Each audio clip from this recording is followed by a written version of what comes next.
Hello everyone, and on behalf of ANROWS, I welcome you to today's webinar, looking at the impact of COVID-19 on domestic and family violence. My name is Michelle Robinson and I'm the Director of Evidence to Action at ANROWS.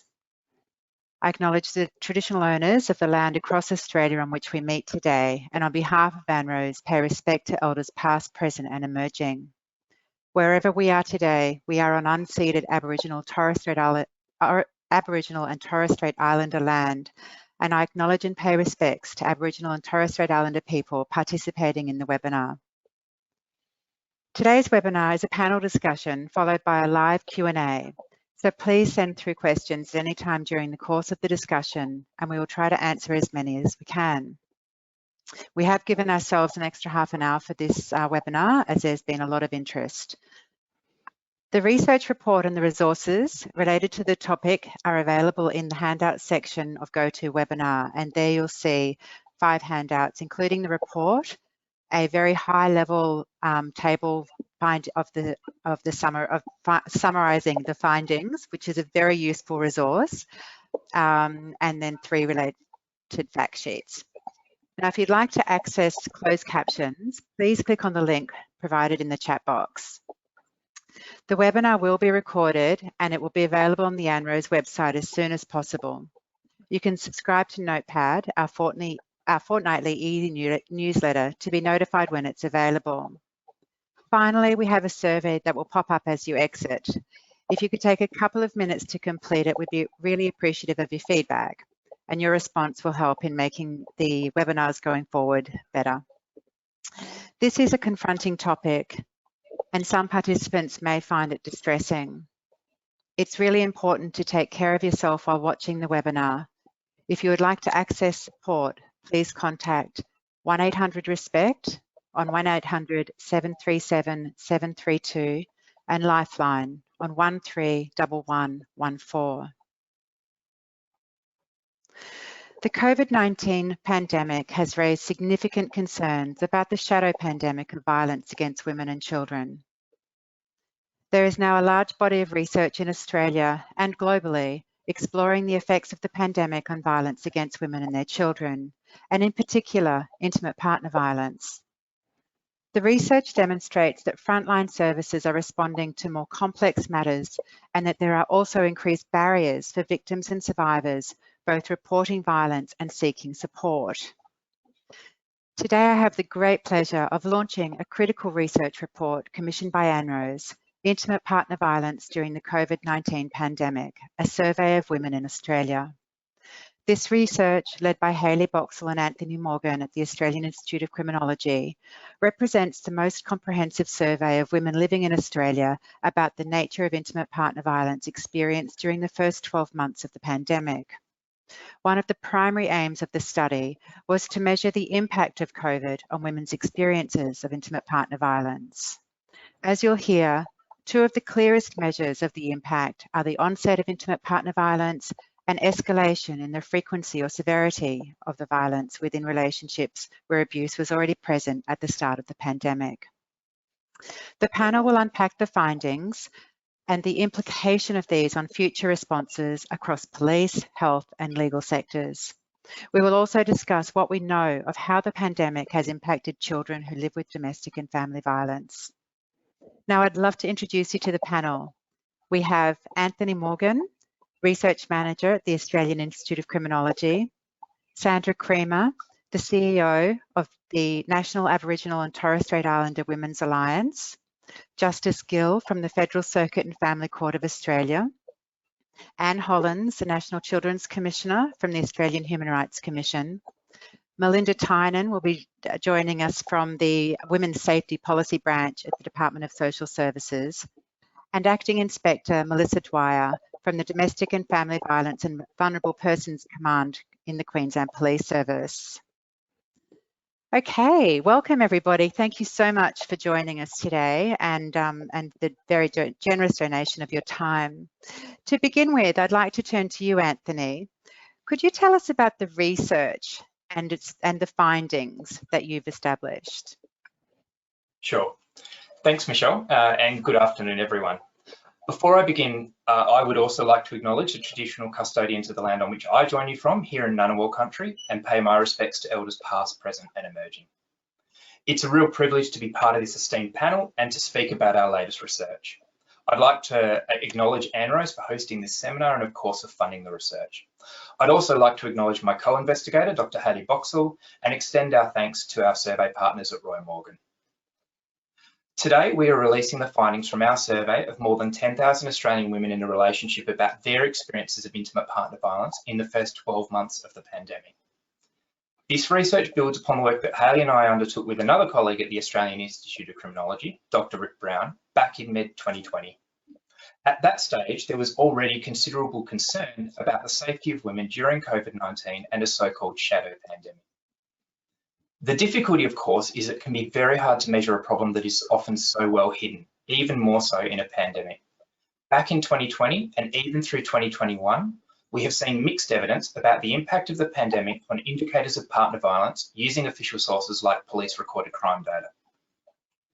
So the aim of the survey we are publishing today was to try and capture the experiences of a large sample of women who had not necessarily had contact with police or any other support service, and to explore their experiences of partner violence. This is the first of two reports, with a second report exploring the economic consequences of the pandemic on women's safety to be released at a later date. What this survey adds to the story, we think, is a much more detailed and nuanced picture of the types of violence that women have experienced and how partner violence has been impacted by the pandemic. We conducted our survey online using a blended sampling design that combined a smaller probability sample with a larger non-probability sample. What this means is we were able to survey a large sample of women from around the country who were representative of the spread of the female population in a relationship at any stage during the previous 12 months. Nevertheless, you'll hear me refer to our survey participants rather than women more generally, as we're cautious not to generalise beyond our otherwise very large sample of respondents. I'd also strongly encourage people to read our report to understand how we prioritise the safety of women completing the survey, especially those who were in unsafe situations at home. The results from the surveys, I'm sure you'll see, are concerning and highlight just how important it is that we take steps to ensure the safety of victim survivors, especially as we move to ease lockdowns in some states. 1 in 10 women who responded to the survey had experienced some form of threatened, attempted, or actual physical violence by their current or most recent former partner in the 12 months prior to the survey. 1 in 10. Most often, respondents said this involved being pushed, shoved or grabbed, but it also included extreme acts of violence.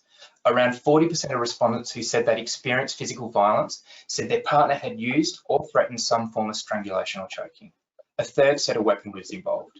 Around 1 in 7 said the violence involved a firearm in some way, most likely as a way of threatening the victim. And we know this was much more common among women in regional areas. But what's even more concerning, I think, is what we found regarding the more invisible forms of violence and abuse, behaviours that are rarely captured in official sources of data. 1 in 12 women who responded to the survey had experienced some form of sexual violence. Most often, this involved a partner who attempted, threatened or forced them to take part in sexual activity against their will. Around 1 in 3 women who responded to the survey had experienced at least one form of emotionally abusive, harassing or controlling behaviour. This included different forms of financial abuse, verbally abusive and threatening behaviours, stalking and monitoring, socially restrictive behaviours and reproductive coercion. Now, I think it's really important to be clear, and I'll come back to this point later, that these were rarely behaviours or incidents that occurred in isolation. They more often occurred as a pattern of behaviours than not. Really troubling, given the economic consequences of the pandemic for many people, was that the most common form of these abusive behaviours was financial abuse, with almost 20% of women who completed the survey experiencing this in some form. This included behaviours like keeping financial information from the respondent, making major purchases with the respondent's money or shared money without talking to them, refusing to contribute to household expenses, and pressuring the respondent to give them money. We know that one of the measures introduced to try and soften the economic impact of the pandemic was early access to super, where people were able to apply to withdraw up to $10,000. Around 1.1 million women applied to access their super before the program was ended. Concerningly, around 3% of respondents, or 1 in 7 women who experienced financial abuse, said that they were pressured or coerced by their partner or a current or most recent partner to give them access to their superannuation.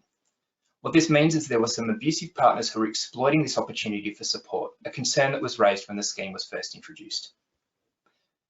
This paints a distressing picture of women's experience of partner violence since COVID-19 first impacted Australia. The question, of course, becomes how much of this is actually due to the pandemic. This, of course, is harder to measure.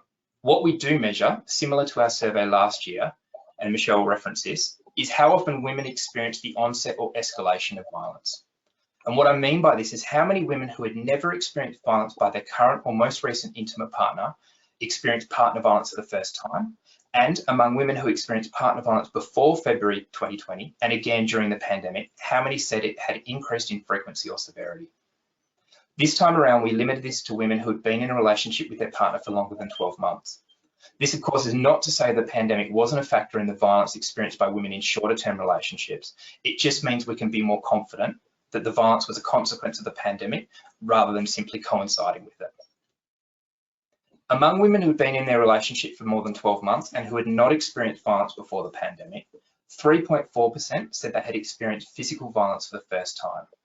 A similar proportion said they had experienced sexual violence for the first time, and 18% said they had experienced emotionally abusive, harassing and controlling behaviour for the first time. What's more, a large proportion of women who said they experienced first-time violence were in long-term relationships. It was not uncommon in our sample for women who experienced first-time violence to be in relationships of longer than 10 years. Among women who had experienced violence before the pandemic and who said it occurred again since February, 2 in 5 said it was getting worse. And this was true for all forms of violence, so physical, sexual, and also non-physical forms of abuse. Overall, this means that between 57 and 66% of women who experienced at least one form of violence and who had been in a relationship for longer than 12 months said it was either the first time their partner had been abusive or it had increased in frequency or severity. So the question, of course, becomes why has the trajectory of violence and abuse changed for so many women? It's easy to point to lockdowns and argue that it's because so many people have been forced to stay at home, but the reality is it's much more complex than that. Nevertheless, it's clear that the pandemic has coincided with an escalation of violence for many women who participated in the survey and first-time violence for others. One of the important insights from this study is the factors that victim survivors themselves identified as contributing to changes in violence. We separated women who experienced partner violence into those who said the violence was on an upward trajectory and the much smaller group who said it was on a downward trajectory. For the purpose of this overview, I'm going to focus mainly on the upward trajectory. We asked about individual level factors, relationship factors, and external interventions. Overall, and this is really important, no one factor was identified by more than a third of women, which just goes to show how difficult it is to identify any single mechanism through which the pandemic influenced violence. The most common factors at the individual level were the mental and physical well-being of both the respondent and their partner, followed by their financial stress and changes to employment status. This is consistent with what we now know and have shown in our prior work about the emotional and financial toll of the pandemic and its impact on violence. Around 1 in 10 women said their drug and alcohol use, and 1 in 7 said their partner's drug and alcohol use had contributed to an increase in violence. Unsurprisingly, family stress and relationship conflict and the amount of time spent at home with their partner were commonly identified as relationship factors as having contributed to an increase in violence. So too was the level of contact with family and friends. Among women who said they had children at home, around 15% identified homeschooling and increased childcare responsibilities as factors that had contributed to an increase in violence. Other non-pandemic factors were also identified by women, but it's clear that it was a combination of different factors that came together in what was an extremely stressful period. External interventions were very rarely identified as a factor in the changing pattern of partner violence experienced by respondents. And this is true of both upward and downward trajectories. And I think there's a very good explanation for this finding. Before I hand over to Inspector Dwyer, I want to highlight the findings around formal help seeking among women who had experienced physical or sexual violence. This, I think, is one of the most significant pressing concerns to emerge over the last 18 months. 1 in 5 women who had experienced actual, attempted or threatened physical or sexual violence in the 12 months prior to the survey said they had sought advice or support from police. And 1 in 4 had sought advice or support from a non-government or government service. 1/4 of respondents said they had been unable to seek assistance on at least one occasion when they wanted to, due to safety concerns. What's more, among these women, 1 in 3 had not been able to seek advice or support from police or other services despite wanting to. And it's this group that's of particular concern, the women who are reaching out but were unable to get help. Sadly, I think our report outlines a disturbing but also really complex picture of women's experiences of partner violence during the COVID-19 pandemic. It points to the urgency of responses that can improve women's safety and the scale of the problem that confronts us as we move to the next stage of the pandemic. Thanks, Michelle. Thanks so much, Anthony. That was a fantastic overview of a very complex piece of research. And as you pointed out, the findings show that many women who wanted to seek help were unable to due to safety concerns, which has left a significant proportion without access to formal safety services. Mel, I think this is a great segue into the presentation that you're going to provide us. To introduce you again, Acting Inspector Dwyer, how has the COVID-19 pandemic impacted police responses to domestic and family violence? And I understand that you're coming to us from Queensland and that your comments will draw on your experiences in Queensland, but if you did have any sort of broader national observations, that would be really helpful. Welcome. Thanks so much for that. I really appreciate it. Yeah, it is really important to note that the information that I provide you is really specific to a Queensland context. Sorry, my phone is ringing. Sorry, my apologies. And it's fair to say that, the Queensland context is going to be very different to what has happened in New South Wales and Victoria, given that our lockdown periods have been significantly different. It was hypothesised by our non-government organisations and our DV service providers that there was likely to be an increase in DV perpetration, and some others indicated that there might actually be a significant decrease. I'm so sorry. It was incredibly important for the QPS to understand that environment and what the expectations were and how we as a policing organisation could really proactively implement some initiatives and some activities to enhance victim safety and hold perpetrators to account. Really, really important for the QPS to understand what that context would look like. But what was really, really interesting is that the QPS actually didn't see an increase in DV perpetration solely attributable to COVID-19. We hypothesised as to why that was likely, noting that we had really limited lockdown periods here since the commencement of the pandemic. And importantly, the QPS had implemented a raft of innovative initiatives and practices to try and really overcome what those anticipated increases would look like. So initially during March 2020, it's really, really important to understand that we observed a slight decline in police applications and in private applications for DV orders, as well as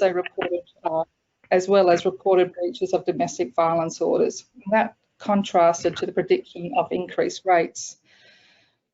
Whilst trying to understand that reduction, it was theorised that quarantine and self-isolation pose those significant barriers for victims and survivors to report, which is what Anthony mentioned previously. So just to give you some context in terms of the stats that we saw, we conducted an evaluation over the months of March to June, so 4-month periods in 2019, then again in 2020, and then again in 2021. So the same periods were evaluated. And what we actually saw from 2019 to 2020, we saw a slight reduction in DV police applications. Now, this is at the height of the pandemic, what Queensland would consider to be the height of the pandemic.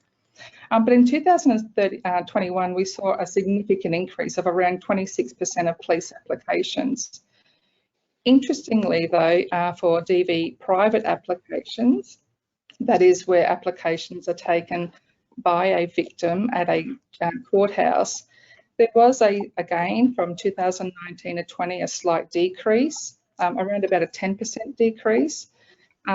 And interestingly, that trend has continued in 2021 over that same March-June period of a 13% decrease. So Interestingly, police applications have significantly increased, but private applications remain lower than what we had previously understood.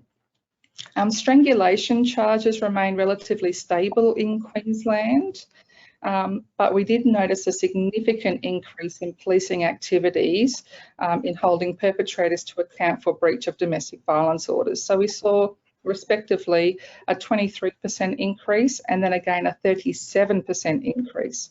So we hypothesise as to why our DV breaches, so these are breaches of orders, whether they be police or private, we hypothesise as to why that was the case. In Queensland, and like many parts of the country, we had, a lot more people at home, so a lot more people were able to provide police with information that DV was occurring within their communities, and that enabled police to take action against those perpetrators. That was one of the indicators as to why we put down such a significant increase in those police activities. The total DV occurrences, so these are calls to police for assistance over those same periods. Interestingly, though, they increased year on year, and that is a significant trend in Queensland that has been occurring since 2015. So there has been a really marked increase in the requirements for police to address domestic and family violence calls for service. So we saw a 10% increase and then a 30% increase. They are quite significant factors when we think about DV prevalence in Queensland. We also hypothesised as to why there was such a marked decrease in the private applications, and we put it down to a possible explanation of the closure of courts and difficulties for victims to attend court. But likewise, across Australia, courts were being held remotely. So there's some work still yet to be done as to why private DV applications continue to decrease. Like all jurisdictions across the country, police play an incredibly important part in the COVID-19 response, and we've seen significant numbers of police deployed to border checkpoints and quarantine hotels and other COVID-19 community safety related activities.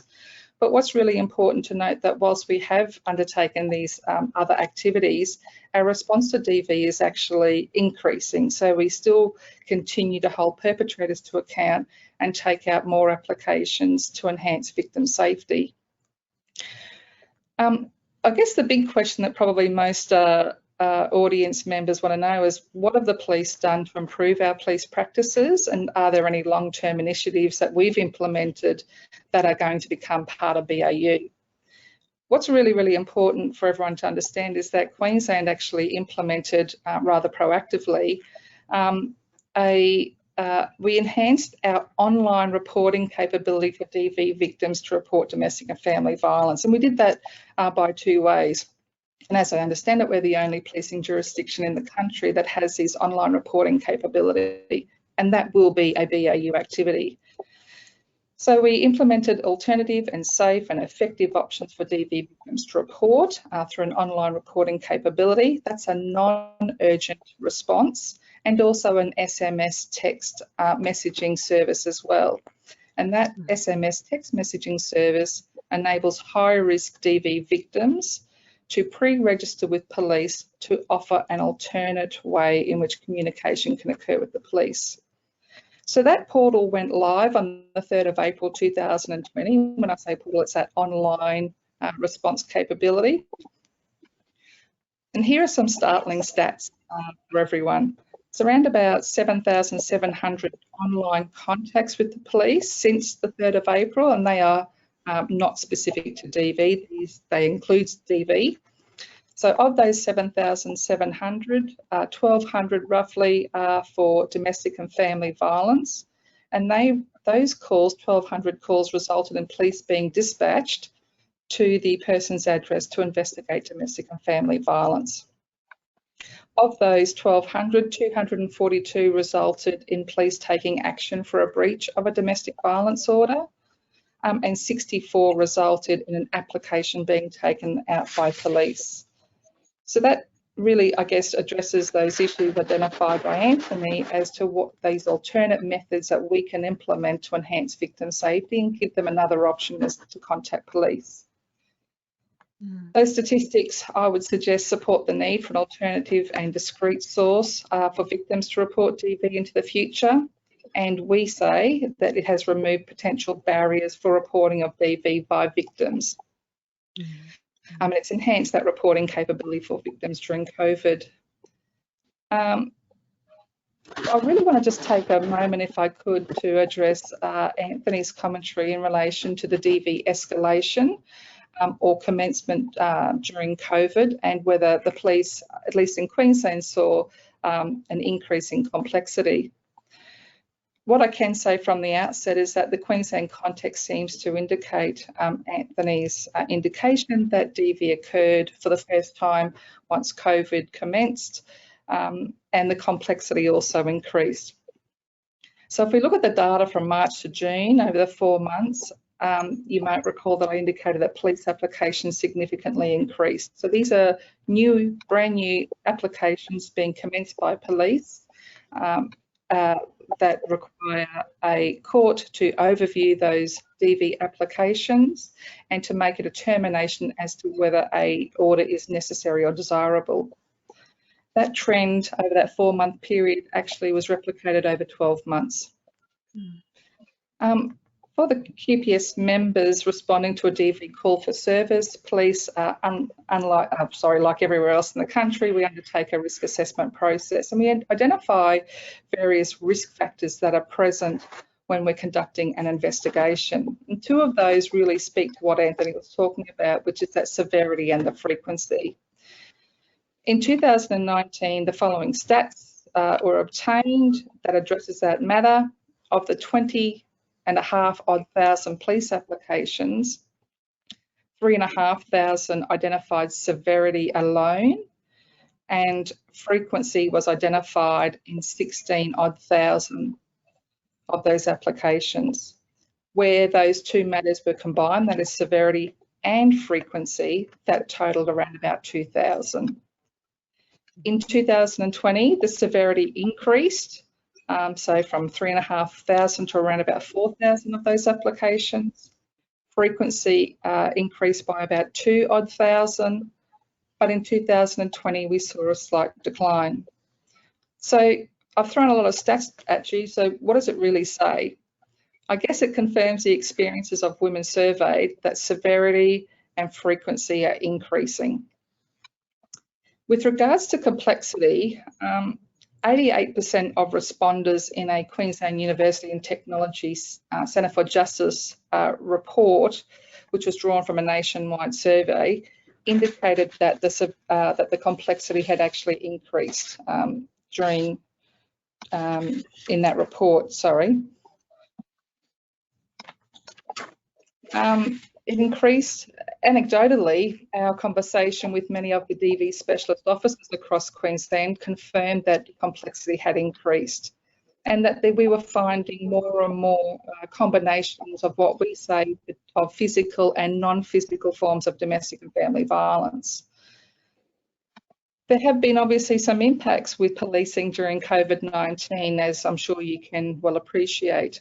In Queensland, we have a co-responder model where a DV specialist service provider attends with police close to the time of the DV incident and provide a combined service, each relying upon our unique skills in the response to to victims and their children. That has been impacted.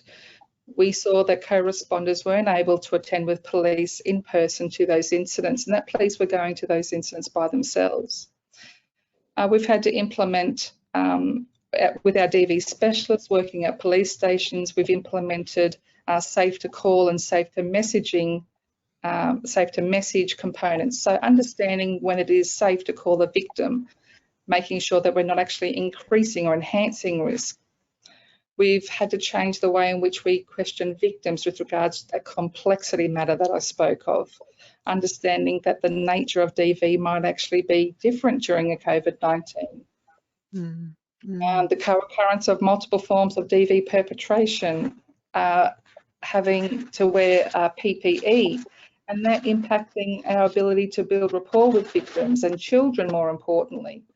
Warm referrals, case management strategies. The impacts of policing has been quite significant, but I'm incredibly proud to say that Queensland Police have certainly implemented some fantastic initiatives to try and overcome those. Unfortunately, that didn't extend to PPE. So, you know, there are some matters that will continue to impact our ability moving forward. What I can say also is that there has been a significant increase in policing responses.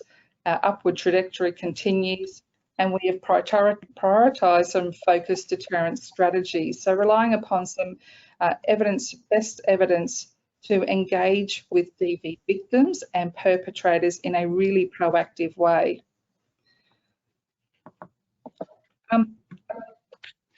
That's been great, Inspector O'Dwyer. That's been wonderful. Yeah, I think that the focus on the focused deterrence has been a really positive takeaway, and I think I'm going to use that as a segue to move over to Justice Gill. Hello, welcoming you to the into the conversation, Justice Gill.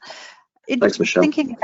Thinking about the way in which Acting Inspector O'Dwyer has talked to us about the response of the Queensland Police Service, how has the Federal Circuit and Family Court of Australia responded to domestic and family violence during the pandemic, in particular to the issues associated with safety?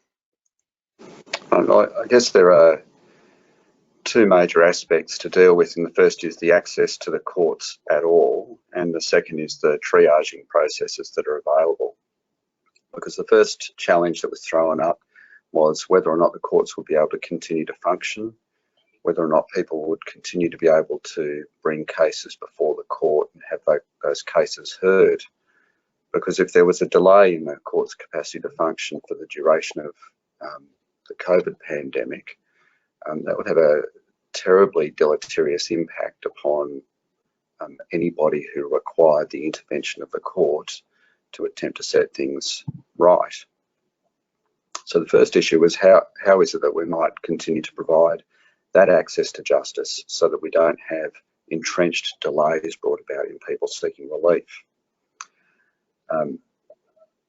There was a rapid move on the court's part from face-to-face hearings across to either telephone hearings or online hearings, and that brought about capabilities that the court previously hadn't exercised to the same degree. And there's something that's beneficial in generally having a face-to-face capacity to have people conduct their proceedings before the court. There's better capacity to interrogate the evidence. There's better capacity for people to generally participate. But when that's not available, then it's necessary to move to what's the next best option. And for contested matters, that was a move across to using video linking facilities. Now, the issue there was trying to ensure that people had both access to the court, but access to the court in a way that didn't compromise them presenting their cases to the court. So those were the things that had to be held in balance. And that requires an ongoing assessment by the court in each instance as to whether or not the facilities that are available are sufficient to do justice in that particular instance. And I think that the general experience of the court is that those needs were able to be satisfied in the move across to the video linking. We don't say that it's the best option. Still think that in general terms, the best option is going to be face-to-face hearing, but the capacity to move to that so quickly was quite important. And there were some beneficial aspects that came out of that. And the first is that it gave or gives a flexible range of people being able to access the courts. It's not just people in the capital cities that access the Federal Circuit and Family Court of Australia. people from the regions need to access it too.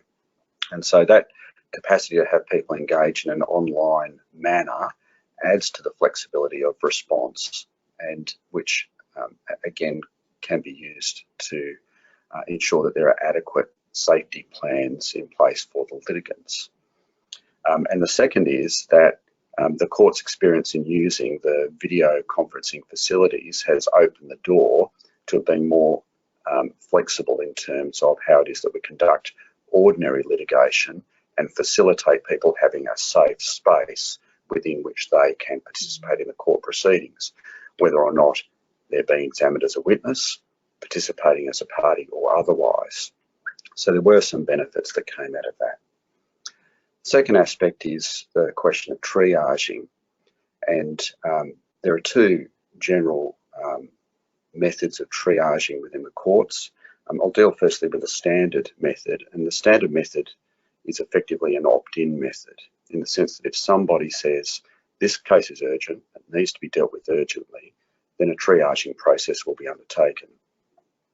Mm-hmm. And for the last 12 to 18 months, it's been the case that whenever a case is commenced, parties have to fill a notice of child abuse, family violence or risk of family violence form out, which can be accessed when a person seeks that they be dealt with quickly, to assess the case and to assess how quickly it is that it needs to be dealt with, to assess what resources need to be put into that. And where a person identifies those issues within that form, to start the evidence gathering process so that a welfare agency can immediately be notified of those issues and produce what information the welfare agency might have. So that's the standard form of triaging. And as I said, it's an opt-in triaging. It requires somebody to say, my case is urgent. The court's also piloting the Lighthouse project and the Evatt list, and that's been piloted in 3 registries across the country: Parramatta, Brisbane and Adelaide. And that takes a different approach to the triaging. It's not an opt-in triaging process, but it's a built-in triaging process. And it uses an online confidential screening tool, which doesn't become part of the evidence before the court, but is used for the processes of working out how it is that the case will be managed within the court. Mm-hmm. Now, in developing that online screening process, it was recognised by the court that there are potential access issues for that, and it was necessary to build in what protections could be built in so that that can be accessed in a protective manner. That involved some of the technology that was being used, so building safeguards into the technology so that if somebody uses that online screening tool, there are at least some mechanisms in place to protect that from being used against them. The second is that where people can't use the online screening tool, they're not cut out of the benefits of using that triaging process, because through the National Inquiry Centre, people can complete that screening form by telephone. So again, it was giving them flexible online access to the screening tool, but also non-online access to cover as broad a basis as possible. Once the screening tool is completed, that enables a number of things to happen. It enables safety planning and outside agency referral to take place. And it also enables the court to engage in differential case management to see how quickly can we bring the matter on, what resources need to be brought into play, what expert evidence can be garnered at an early stage of the proceedings. It's a pilot program at the moment. It's operating very effectively, it seems, but it brings a triaging process across all of the cases faced by the courts. And it needs to be remembered that in terms of both of the courts within the Federal Circuit and Family Court of Australia, that family violence is one of the dominant matters that we're dealing with on a day-to-day basis, and hence the importance of having the different triaging mechanisms available. Thank you. And those, just thinking about those registries, obviously not Parramatta, but outside of areas where there are, ongoing lockdowns or have been ongoing lockdowns, were those triaging methods face-to-face, like once it was outsourced to an agency, or that was all done online? So that the triaging is online or by telephone into the online triaging facility itself. That will then govern what face-to-face takes place within the context of what the COVID restrictions might be, restricting people's access to the actual court buildings. But the processes that have been put in place for COVID have been designed to liberate people from having to attend a court to have justice done in individual cases, so that it's tailored as best as it can to both giving them a just outcome, but also giving them access to that outcome. And as pilot projects, how long is what's the pilot period, or the evaluation period? Until the middle of next year.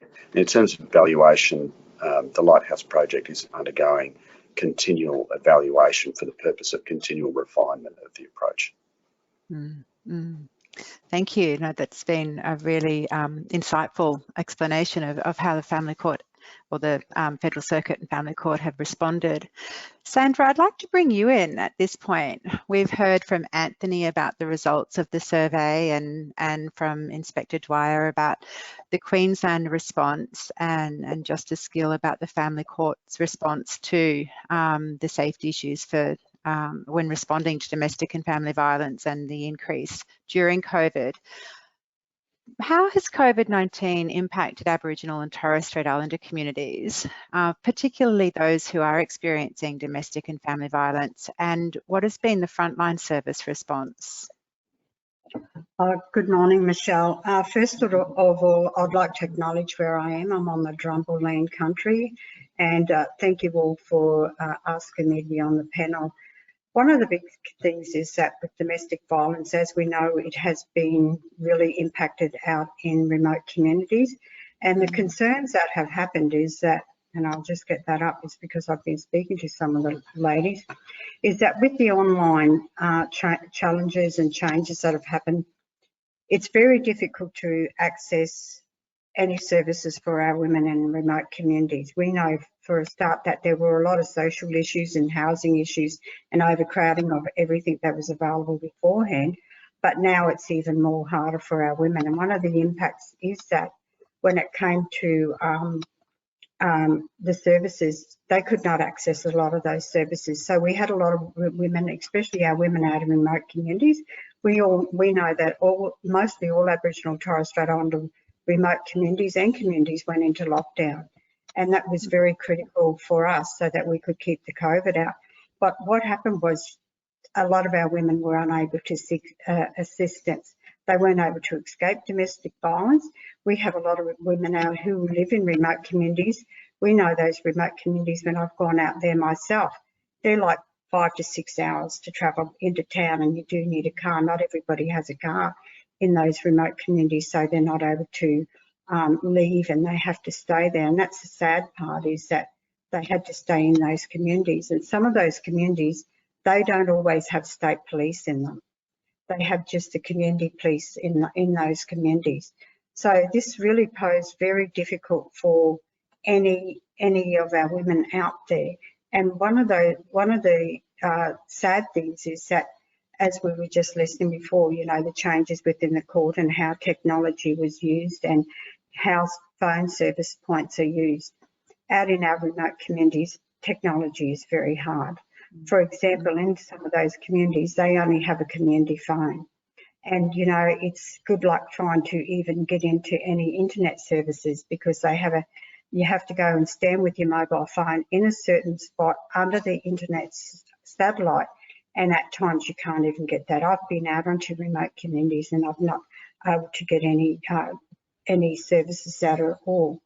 So with all of that, any online applications regarding any domestic violence or anything like that, it was just very hard for our women. And then you have these only online applications. Remember, a lot of our communities, remote communities, have traditional language. So English is their third language. And when I go out to these communities, they say to me, what does this mean? It's written, we don't understand when it's written in English. A lot of things should be written in Creole or something where a lot of them can understand that one line language. But it's not. So, you know, even if they did have access, some of them can't understand the translation of English into their own languages. So that can make it very, very difficult. And I think, you know, the courts and the legal system, the justice system, needs to be able to get more information out in a different language, especially if you're looking at the Torres Strait. They use Creole, some different languages where they use those one-line languages. We need to start looking at that because, like, you know, COVID, it will be around for a while, and these are the changes that need to be taken into consideration by the justice system, by the courts and by the police, because then that information can reach our women, can then understand what is being translated online, or even if they go to phone somebody, if they do use their phone, at least they have more of an understanding of what the questions are or what they're phoning about, or any changes that are being made. This is very concerning, like I said, and I've seen this out in remote communities. I've just come from a remote community myself, and I did not have any phone access at all. Internet was very slow, and for me, I found that difficult. But how hard is it for those women who are in domestic violence? And the concern was, you know, you have a community phone, it's out in the middle of those communities, some of those phones. And if there's a domestic violence case taken out and the woman has to run and use that community phone, you know, she may not be able to make it to that phone line. So these are one of the difficulties that they are having. But, you know, and accessing and not even able to get into our women, mostly all of our women, you know, to get access to any frontline services, there had to be a lot of changes to that, because we couldn't access them, and I'm talking about women overall. But what happened is that, you know, to seek assistance for them, they had to then have a look at how do we do this. So some services that I know, and I've spoken to a service down in ACT, is that their concern was, you know, the services themselves, when they were going out there, our services were also locked down. Women, you know, the services that were providing services to these women, they're in lockdown themselves, and they had to then, you know, deal with their own family issues as well as schooling and everything, then dealing with high-risk clients and who they couldn't see. So what we've done here in where I live in this region in Rockhampton, and I know they've done it in and around Alice Springs, but now out in remote communities, was doing food drop-offs so that you could actually go and see and yell out to somebody. And I know we've done it here, is, hey, how are you going? You know, we're just checking in to see if you're okay. That was, you know, that was limited for people to do. So it's how we had to change some of our ways of doing that. And I think one of the ways also is looking at how to bring in new strategies for this. Where can women go when they need a safe space?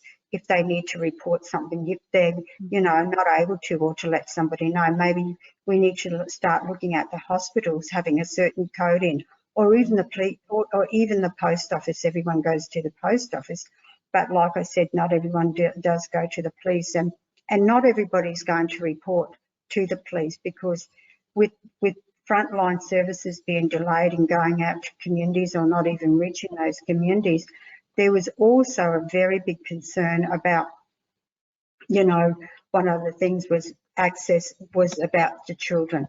So you have women who are already in domestic violence who may lose their children, and one of the impacts of that was when if they had an order to, they were in the process of getting their children back or anything like that, and there had been domestic violence, these children had been removed. One of the issues was they weren't able to have any phone link ups or any sort of face-to-face meetings. Remember, everybody was in lockdown. So then those families, those orders, then if with child safety issues, the mothers, you know, and I had heard of a lady who was really traumatized because she couldn't access her children, and what happened was that her orders was extended because she couldn't. Family services were not in some communities. I know this happened in Queensland. Family services were not monitoring those accesses. It was up to the carers then to make sure, you know, if there was a phone order or if there was face-to-face. So we're not being monitored by by family services. And then what happens to the women who had just had new babies and they were going into care and then they couldn't have that attachment to those children? There was a really, and this is why you did not have, you know, I can't tell you what the data is because we don't know for Aboriginal and Torres Strait Islander women, simply because of the ripple effects of children being removed, not being able to see children or anything like that. So what happens is that with these women who were, you know, if they had a drug and alcoholic problem and they had, or if a male and they were trying to get their children back, or if they had to go to court, or if there's DV, these services they could not access at all. And that was a really big concern for a lot of women and a lot of mothers who had their children removed because of domestic violence, and that was happening in those communities, in their home. And then you must remember that we have with communities who weren't able to go of that. We had issues of even more overcrowding of houses. So when you're all locked down, you've got 3 or 4 different families in that housing. We know there's 12 families, some 12 people in that house, you know, and you're locked down and you have very limited access to anything, and access to internet or access to anything, or even access to getting any support for yourself.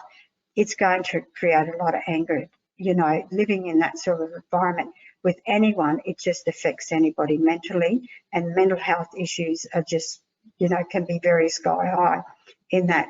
And then you don't have your family support, other families who may be supporting families within just say, for example, if you were out in a community and then you had family support in Alice Springs where you could go to, those were all concerning, as well as you had your food shortages out for Aboriginal and Torres Strait Islander people.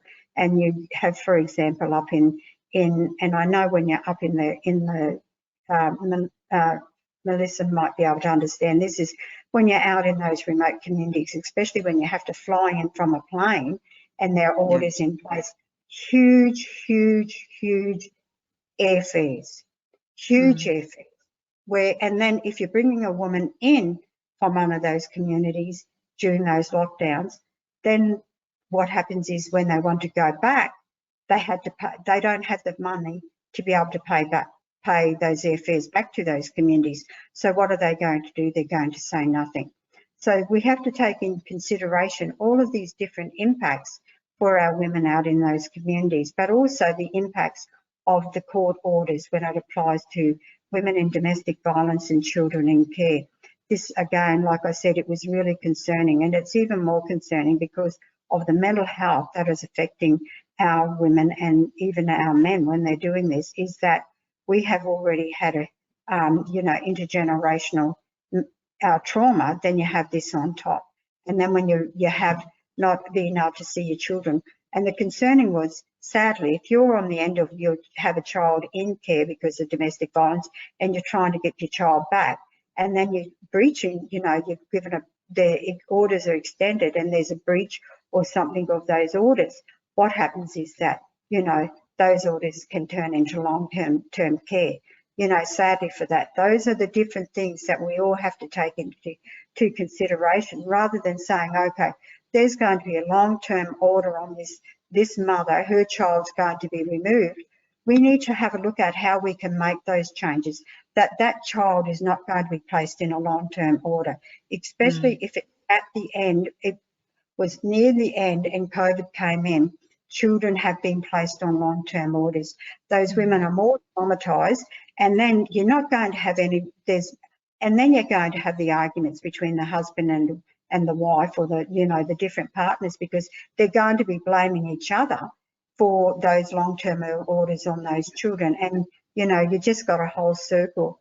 So these are the impacts that have been happening. And, you know, for our frontline services, especially, like I said, they're on lockdowns. They're not able to see the women and the children and do anything face to face. They're dealing with their own issues. So the stress that is placed on frontline services at that time is absolutely huge, and all of those people who are working with them.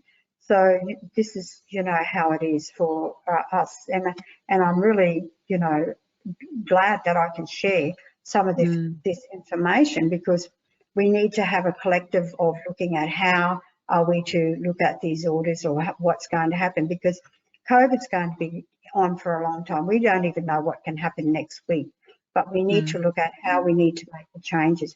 And like I said, we need to start translating into different languages so that those who are able to access, that they do understand what they're accessing if they're online technology or anything like that. There needs to be a whole shift in considering language barriers, food shortages out in communities, and how to access mental health services with now not even accessing them online.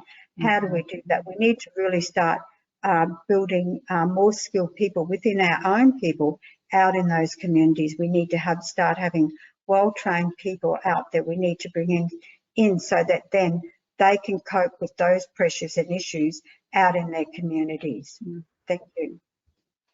Thanks so much, Sandra. That's, yeah, I think it's been very, very useful to have those real access to, or barriers to accessing services, both from an infrastructure perspective in terms of online, but also, as you say, to actually understanding the language that is being used.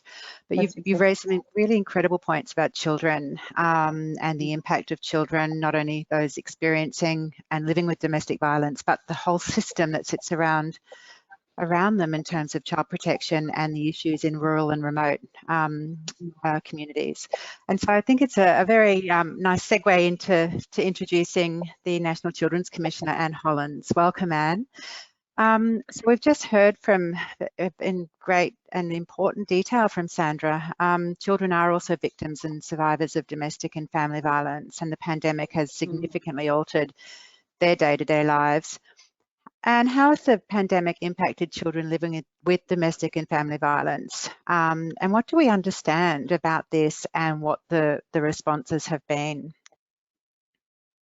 Thank you, Michelle, and thanks to my fellow panellists. What an interesting set of presentations this has been. I'd like to start by acknowledging that I'm joining you from the lands of the Camaragal people of the Eora Nation, and pay my respects to their elders past, present and future. And we're very excited on these lands to be coming out of lockdown today. So it's an exciting day for all of us, and all of you who are also here joining in. Thank you to ANROWS for inviting me, and congratulations to Anthony and to Hayley and everyone at the Institute for this fabulous research.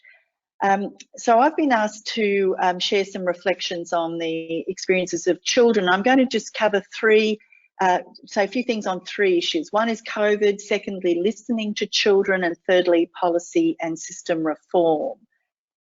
So we know COVID has amplified both the risks to children as well as the failures of the broken systems which are meant to be helping families to keep their children safe and well. We know that experience of domestic and family violence is a form of child maltreatment. And we know that where there is child abuse and neglect, there is usually domestic and family violence in the extended family network. During COVID lockdowns, the usual protections have been absent. Neighbours, family, schools, sports and other extracurricular activities have not been there. And so during the COVID lockdowns, children are largely invisible and exposed to violence, as well as all the stresses that flow from the adults' issues, such as mental health problems, drug and alcohol, and financial and housing stress. For children, there is no escape. Last year, we saw child abuse notifications increase after the lockdowns were lifted, and children again became more visible outside of the home. I've seen reports that many children, including at younger ages, are now more distressed, experiencing more complex mental health difficulties, and that we're seeing increased rates of self-harm, suicide ideation, eating disorders, as well as admissions to emergency departments. And we're also seeing increased calls, especially from younger children, to Kids Helpline and other phone lines. Many children are struggling with their families under stress, and there may be insufficient support for their well-being and development at home in these unprecedented circumstances. These children may continue to face challenges in coming months and years, so it's definitely not over yet. Recently, I conducted targeted consultations with children, young people and families around Australia to inform the implementation plan for the new national framework for protecting Australia's children. And some of the emerging themes that came out of these consultations include the fact that the complex issues and multi-layered problems faced by kids and their families are made worse by the complex and siloed service systems they have to do battle with. There are many barriers and it's quite hard for these kids and their families to find the help they need. I heard a lot about violence at home, in the neighbourhoods, in the streets and at school. Sadly, I heard that many kids do not feel safe at school. It's actually a bit of a lottery as to what support is available depending on where you're born, like with basics like housing out of reach for many of these kids and their families we spoke to. COVID has amplified these problems and many children and their families are doing it tough right now. I was shocked, for example, at how many young mothers under 21 years I met around Australia who are homeless, having escaped violent relationships and are now couch surfing or living in short-term refuges or caravan parks with their babies and toddlers. The lack of affordable housing right across the country is making it very hard for these young people who are also parents to be able to keep themselves and their children safe and well. And this, of course, has got worse because of the rental prices increasing during COVID. How can we even get to the first step of protecting young mothers and their children if they have nowhere to live? Some of the other issues that came up included lack of access to services such as mental health services and of course, lack of access to public transport to even get to services that are needed. Wanted to say a little bit about listening to children. The, quote, vulnerability of children is sometimes used as a reason not to listen to them. But children who are silenced are never protected. It's we, the adults, who make children vulnerable and put them at risk by not listening, by not building capability in evidence-based and effective practices, by not reforming our policy and service systems, and by not making the well-being of children a national priority in this country. Why is it important to listen to children about what matters to them, about matters affecting their lives? Well, because they have useful and sometimes surprising insights. Because policy informed by the people it's meant to help is better policy, and because it's a human right for children under Article 12 of the United Nations Convention on the Rights of the Child to, quote, express their views on decisions that affect them and have these views taken into account. One of the reasons this is critical is because children have unique needs which are not always addressed by policy focused on the issues of adults. I was really pleased to see the work being done to ensure the participation of children as part of the all of family approaches developed in the Patricia and Stacey projects, building on the Safe and Together model from the US. As you know, and you can find on the ANROWS website, these are groundbreaking initiatives being led in several state jurisdictions now to provide integrated responses across child protection, family and domestic violence, mental health, drug and alcohol, and family law systems.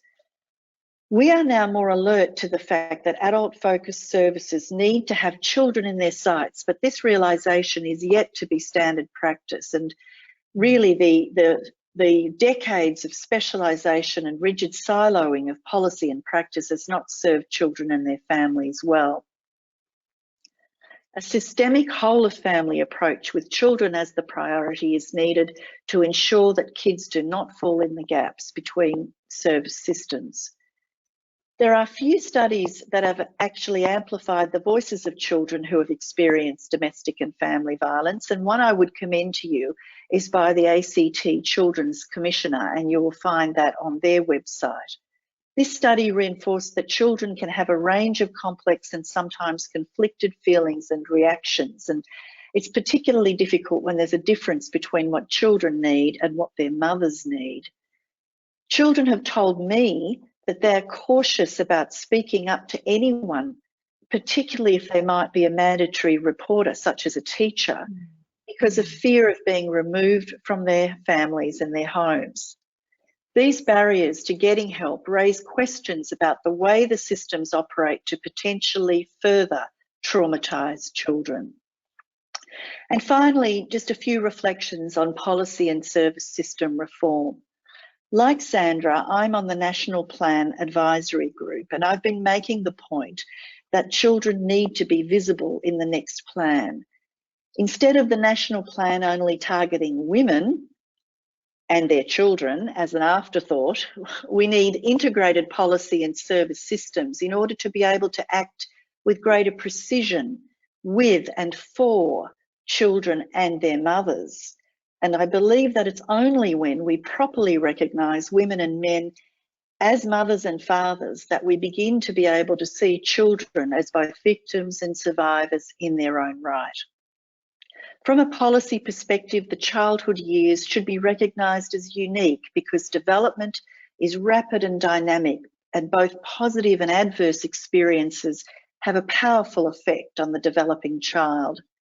Children do not exist in isolation, but rather in relationships within which their development happens, and the connection of children to their parents and grandparents and carers enables children's policy, when applying a systems lens, to reach multiple generations at the same time. This is like a multiplier effect, where smart policy can promote child wellbeing and development, simultaneously preventing adult problems and greater economic costs later on, as well as supporting the wellbeing of adults in the family right now. We have opportunities right now with at least 11 different national strategies in development affecting children and their families, and we need more horizontal connectedness between these to ensure that they're going to be effective. In my short time as Australia's Commissioner for Children, I've realised that children are not a national priority in this country. It's adults' issues which dominate and take centre stage, with issues for children invisible or peripheral at best. This results in a serious lack of coordination and leadership across portfolios and jurisdictions, and often a failure to recognise that there is no area of domestic policy that does not impact on children and their families. This was seen recently at the Women's Safety Summit, where children were dealt with like another intersectional issue with no special focus at the two-day summit itself. It took a great deal of lobbying to get even one line into the Women's Safety Summit statement about children needing to be recognised as victims and survivors in their own right.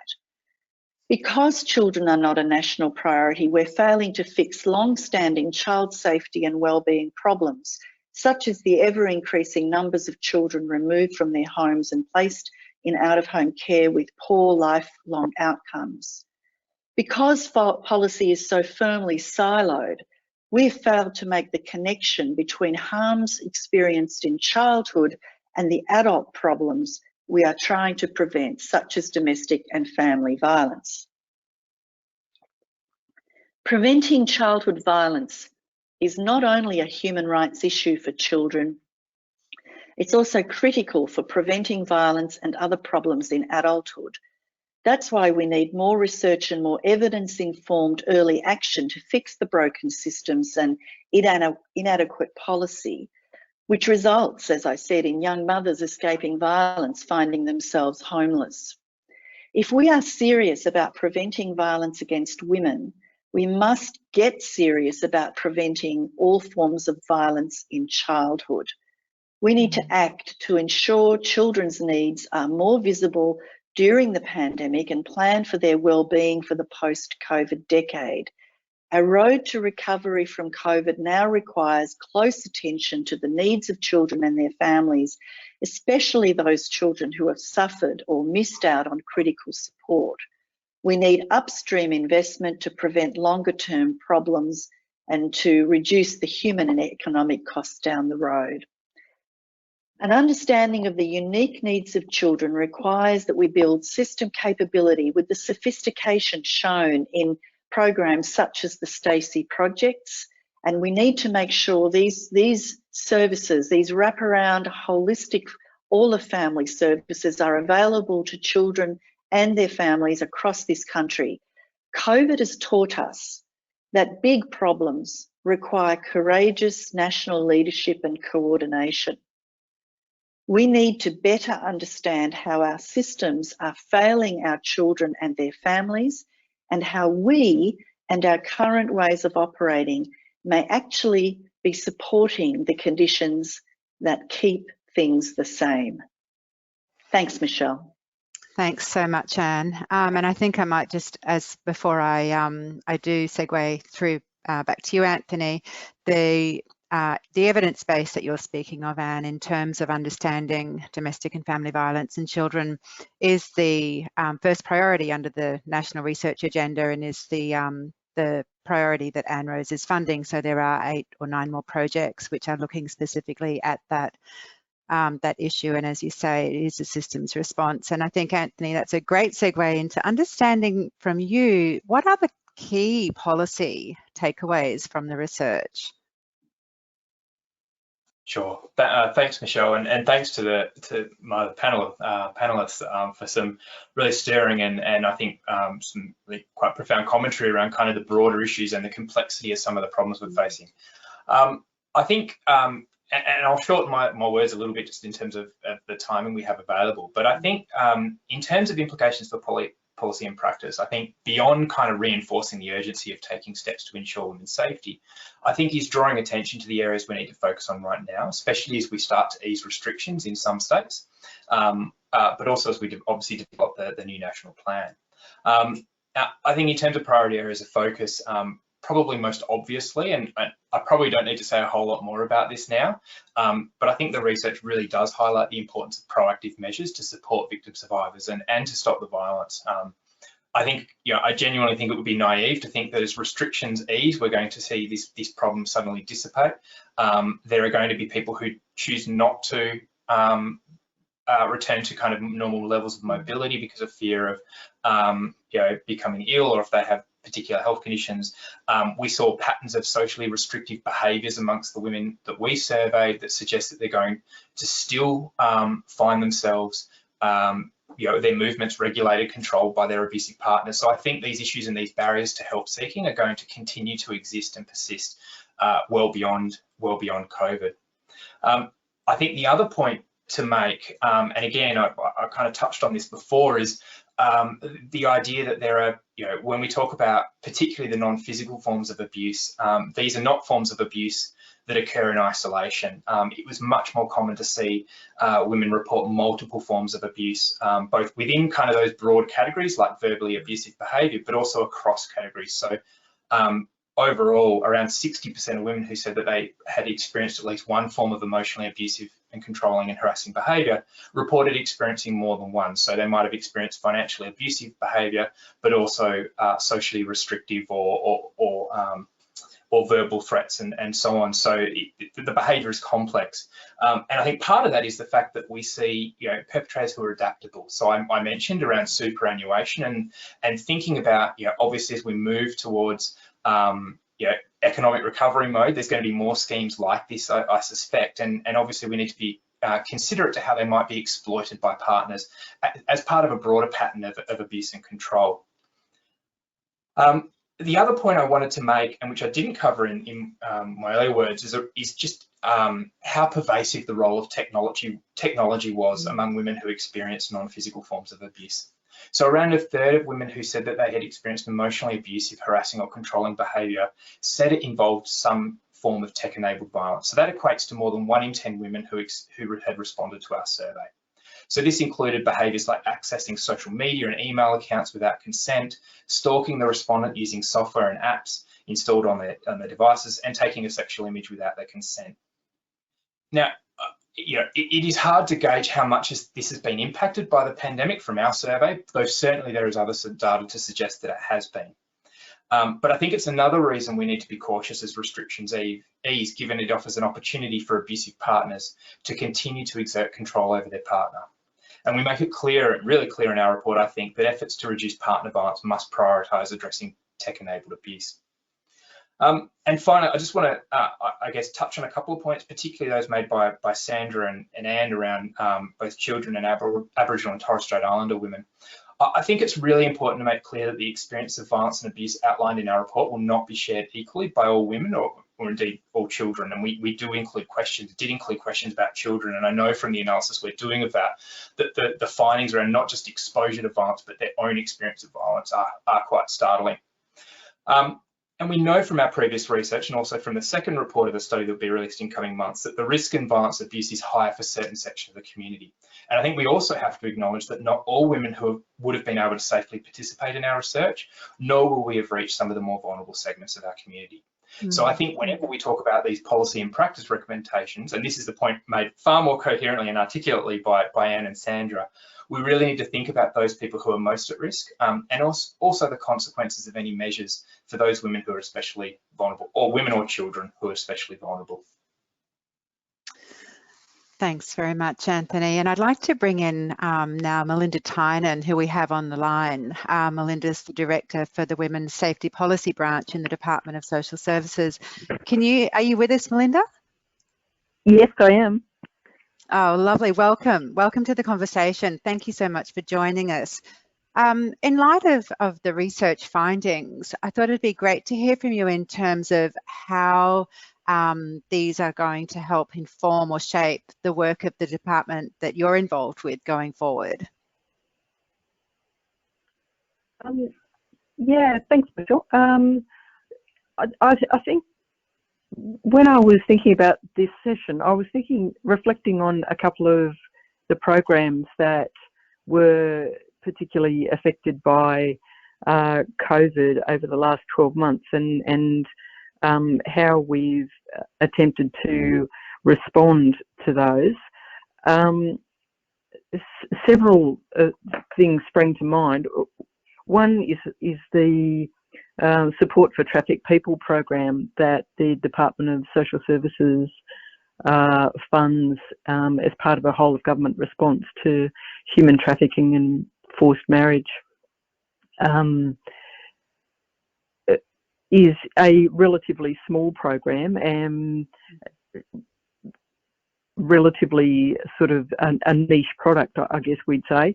But it was clear that quite early on in the pandemic that that program, because the victims of human trafficking and slavery and forced marriage who would normally be accessing that program, even though they don't come to us in enormous numbers because of the structure and the way that they, the pathways they need to access to arrive into that program are a little limited.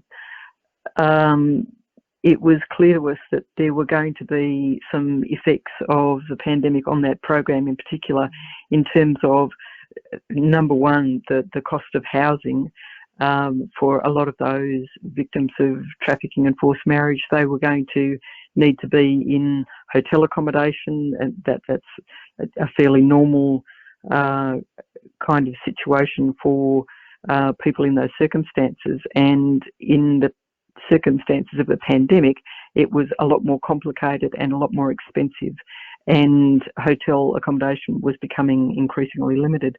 So we had to start factoring all of that into our budgeting and the way that we had structured the program. So it forced us to do a lot of work. It's a program that is administered for us by the Australian Red Cross, and we had to work very closely with the Red Cross very quickly to, first of all, give them a funding increase to address that immediate increase in the cost of housing, and also then to think about some other alternatives to housing, to emergency and crisis housing as well. And I think that it's interesting that both Anne and Sandra have raised housing as a really key issue around pandemic responses. And I think, you know, the centrality of that as a COVID response is something that has become, you know, front of my mind, that's for certain.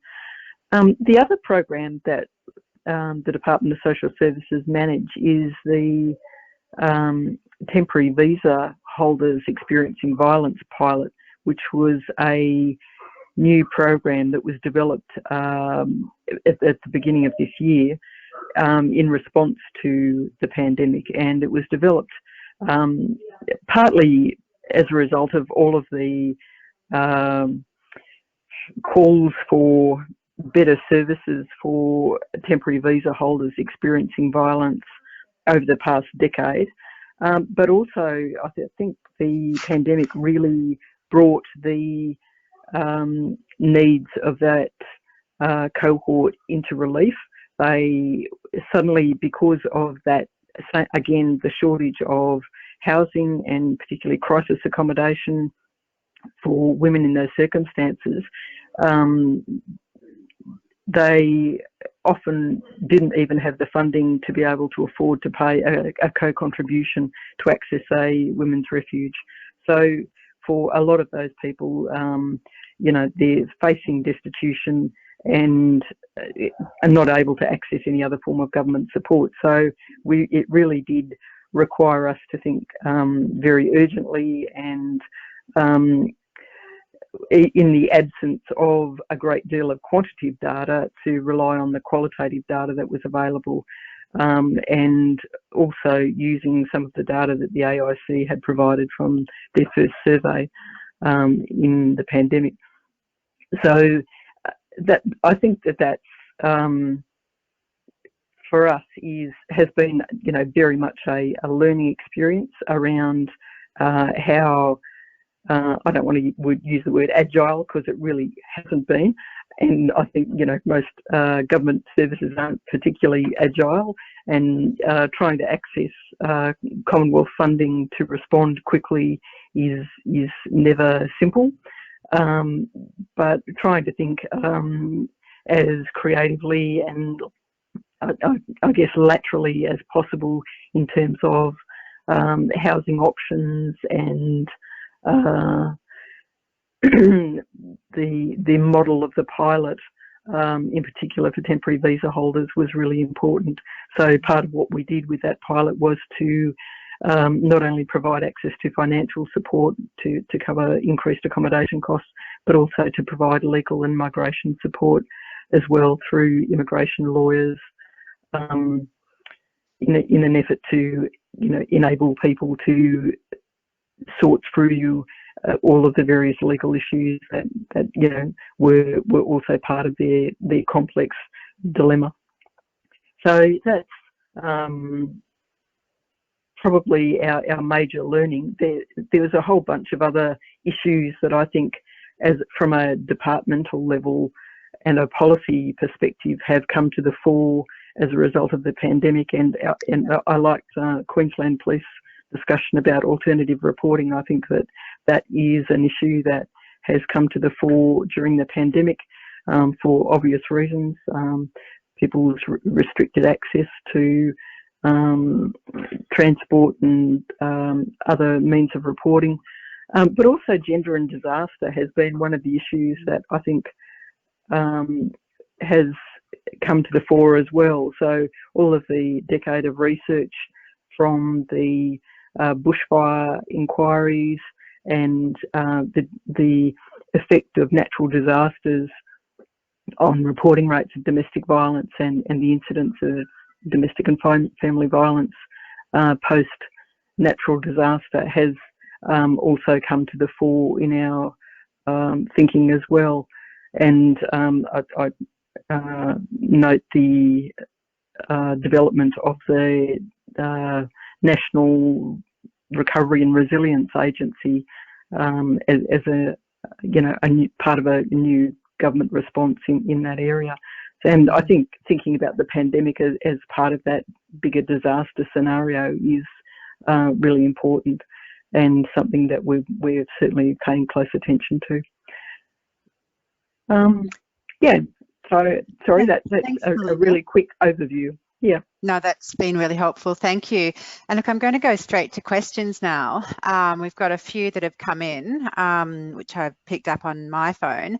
Anthony, but the rest of the panel as well, I'll start with you on this one. What from your research were the most significant protective factors for women? Yeah, it's a difficult one to answer because of the nature in which just a large-scale survey is conducted. I think what I would say is there was a significant minority of women who reported that the violence that they were experiencing was on what we kind of characterised as a downward trajectory.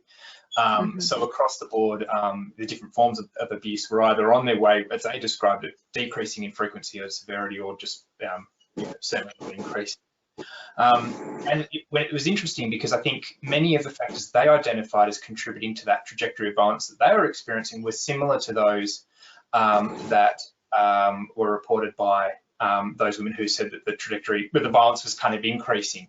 The ones that stand out to me were the respondents, a significant proportion of respondents said that their partner's drug and alcohol use was a significant factor in the violence declining. So we can, we know that there's been changes in alcohol consumption. As the research around that is just as mixed as the research around family violence, but we know that there's been changes in consumption patterns, and I think that certainly has been something that's likely to have improved for some people. I also think that there are probably changes in people's financial situation which perhaps depart from what we might have expected. We've seen obviously some fairly significant impacts across the board, but not everybody is worse off as a function of the pandemic. And some people have in fact transformed their small business and done many other innovative things which have kind of minimise the impact or even improve their financial situation. So I think I wouldn't say they're protective measures. We certainly, that's not something we specifically looked at, but I think there are changes associated with the pandemic which have probably, for many women who experienced a decrease in violence, probably had a factor in that. I also think that in many cases the circumstances, while the violence may have decreased, that may have been because in some ways, and I know others have spoken about this, the pandemic was exerting the control that the partner might have otherwise been exerting in terms of restricting person's movement or restricting their kind of contact with family and friends and so on. So again, I keep talking about complexity, but it's kind of it's a complex picture, but it isn't entirely, I know it's obviously the findings are quite distressing, but it's not entirely bad news. There are examples, and there are cohorts of women within our sample who completed our survey who said that their situation had improved during the pandemic. Did any of the other panelists involved with frontline services, for example, have any evidence of that as well, where there had been a better outcome for women in terms of domestic and family violence? Okay, next question. This is for you, Mel. Is the safety of the victim and or children further enhanced with the online capability and the potential for the perpetrator to have access to the victim and children's internet, email and forms submitted through a computer history search? So this is your online reporting capability, I think. Oh, you're on mute. Sorry, I just had some computer technical issues. Yeah, so I guess that's a really interesting question is, if I understand the question correctly, is what role does technology facilitated abuse impact on the capability to report DV to the QPS through the online, that online response? We haven't seen any instances of technology facilitated abuse impacting upon that online reporting capability, but that's not to say that it hasn't occurred. It's just that we are not aware of it. We've not been advised by any victims that is the case, and our investigations have not revealed any applications being imposed or put onto those facilities, whether they be mobile phone, iPads, computers that have impacted. So there's no indication that that has impacted. The risk assessment undertaken by police takes into account those issues that may be being experienced by the victim when they are advised to us. But I guess that's where the rubber hits the road for us is sometimes victims, and as we are all experienced in this field, victims don't always know that they are being tracked.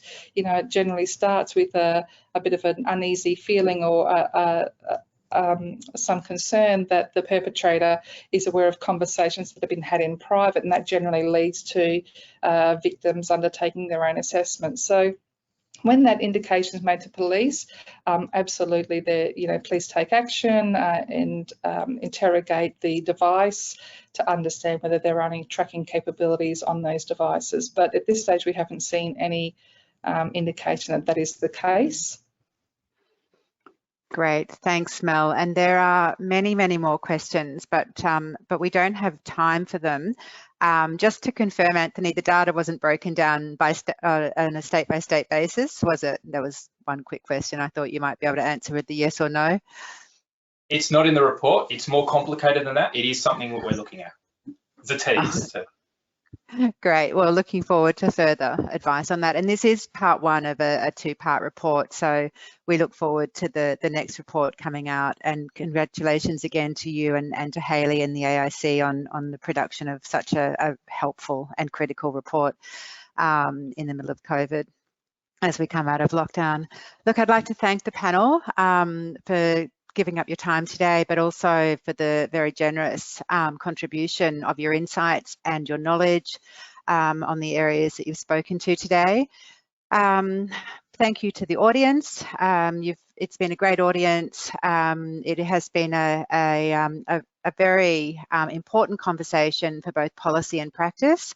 And I think the insights that we have will assist as we come out of lockdown for those of who on the call are leaving part of Freedom Day in New South Wales, and for those in Victoria who will be coming out shortly. The webinar recording will be available on the ANROWS website, so you can view it through a recording and also share with your colleagues.